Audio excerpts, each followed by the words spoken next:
வா மச்சான் ஒரு பார்ட்டி இருக்குது அப்படின்னு கூப்பிடுவான்.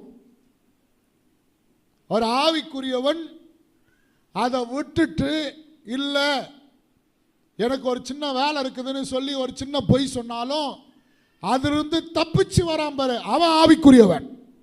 அவனால் தான் கர்த்தருக்காக செயல்பட முடியும்.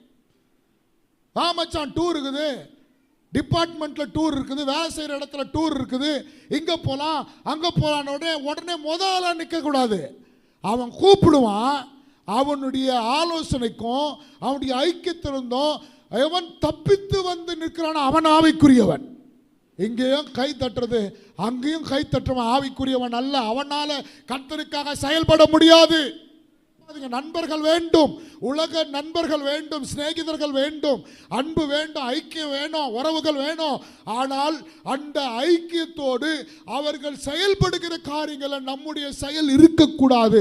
எப்படி தப்பிக்கணுமோ அப்படி தப்பிச்சு வெளியே வந்துடணும். அங்கே போய் மாட்டிக்கணும் மூழ்கிக்கணும். அவன் போய் எல்லாரும் நல்லவனாக இருக்க மாட்டான். 10 ஃப்ரெண்ட்ஸுக்குறானா 8 பேர் நல்லவனாக இருப்பான், 2 பேர் ஏடாகூடம் பண்ணுறவனாக இருப்பான். அங்கே அவன் ஏடாகூடம் பண்ணால் 10 பேரும் பாதிக்கப்படுவான். உனக்கு தேவையில்லாத வேலை. அங்கே ஆவிக்குரியவர்கள் வேறு பிரித்து வாழணும்.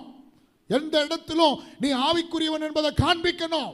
உலகம் சொல்லும், வேலை செய்கிறவங்க கூட வேலை செய்கிறவங்க இதை பண்ணலாம் அதை பண்ணலாம், இங்கே போகலாம் அங்கே போகலாம், இந்த பார்ட்டி இருக்குது, இந்த டூர் இருக்குது எல்லாம் சொல்லுவாங்க. நீ அதுக்கு ஒத்துழைக்க கூடாது. எங்கே ஒரு ஆவிக்குரியன் தப்பிக்க வேண்டுமோ, எங்கே ஒரு ஆவிக்குரியன் வெளியே வரணுமோ, எங்கே ஒரு ஆவிக்குரியவன் அங்கேருந்து எஸ்கேப் ஆகணுமோ அங்கே எஸ்கேப் ஆகணும். நீ போகலன்னா தாலி எடுத்து மாப்பிள்ளை கட்டாமல் ஐயோ இன்னும் என் ஃப்ரெண்டு வரலையே தாலி கட்ட மாட்டேன் நான் அப்படின்னு அழுதுன்னு உக்காந்துக்க மாட்டான். ஆவிக்குரியவன் ஆவிக்குரிய காரியத்துக்கு முக்கியத்துவம் கொடு. ஊழியத்தில் இருக்கிற ஊழியத்துக்கு முக்கியத்துவம் கொடு.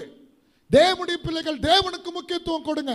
எந்த இடத்துக்கு போனால் அவன் ஜீவியம் கெட்டு போகுமோ, எந்த இடத்துக்கு போனால் அவன் பேச்சு கெட்டு போகுமோ, எந்த இடத்துக்கு போனால் அவன் பார்வை கெட்டு போகுமோ, எந்த இடத்துக்கு போனால் உங்களுடைய ஜீவியம் கெட்டு ரட்சிப்பை இழக்கக்கூடிய சூழ்நிலை வருமோ அந்த இடத்துக்கு போகக்கூடாது.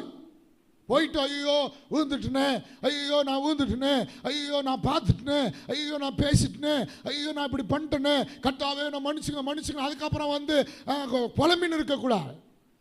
தப்பிக்கக்கூடிய வழியில் தப்பிக்க வழி இருக்கும்போது தப்பிச்சுக்கணும். ஒரு ஆவிக்குரிய எங்கே நிற்கணுமோ அங்கே நிற்கணும்.